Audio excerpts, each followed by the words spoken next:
currently in central Spain, on my way back to the northern Spain, where we catch the ferry back home to Ireland. I pulled over for a bit and I thought to myself, you know what, we haven't done a video about this bike and any of the mods yet.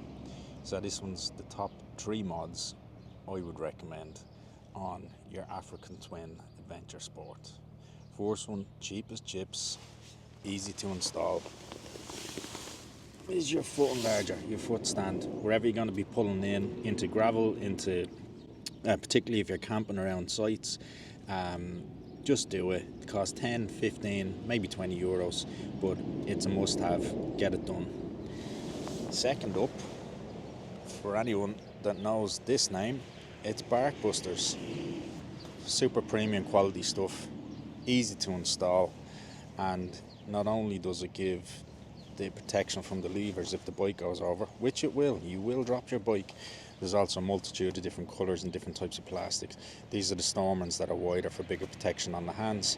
You can get muffs that go around and you can get smaller ones as well if you're in a hotter climate. And last but not least, something that I think Honda missed a trick on, and this is a centre stand.